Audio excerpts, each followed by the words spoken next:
আসসালামু আলাইকুম ওয়া রাহমাতুল্লাহি ওয়া বারাকাতুহু। আশা করি আপনারা ভীষণ ভালো আছেন। The relation between husband and wife is like cloth. স্বামী স্ত্রীর সম্পর্কটা হচ্ছে পোশাকের মতো। এই উপমাটি দিয়েছেন স্বয়ং আল্লাহ সুবহানাহু ওয়া তাআলা। আল্লাহ তাআলা বলেন বিসমিল্লাহির রহমানির রহিম হুন্না লিবাসুল লাকুম ওয়া আনতুম লিবাসুল লাহুন্না। স্বামী স্ত্রী তোমরা হচ্ছে একে অপরের পোশাক স্বরূপ। আচ্ছা আল্লাহ তাআলা স্বামী স্ত্রীর সম্পর্ককে পোশাকের সাথে কেন তুলনা করলেন? আমি মোটা দাগের ৩ টি কারণ বলতে পারব। নাম্বার 1, পোশাক আপনার ইজ্জত, আবরু, আপনার চরিত্রকে হেফাজত করে। তদ্রূপ স্বামী স্ত্রী একে অপরের চরিত্র, ইজ্জত, আবরু হেফাজত করে থাকে। সুবহানাল্লাহ।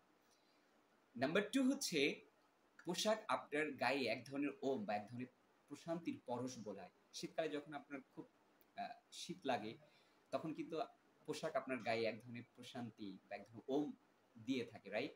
তদ্রূপ স্বামী স্ত্রী একে অপরকে শারীরিক কিংবা মানসিক প্রশান্তি দান করে থাকে। সুবহানাল্লাহি ওয়া বিহামদিহি। আল্লাহ তাআলা কি অসম্ভব সুন্দর একটি উপমা দিয়েছেন। পৃথিবীতে স্বামী-স্ত্রীর সম্পর্ক নিয়ে এর চাইতে উৎকৃষ্ট আর উদাহরণ কিংবা উপমা তুলনা কেউ দিতে পারেনি। নাম্বার 3 হচ্ছে পোশাক মানুষের সবচেয়ে নিকটতম বস্তু।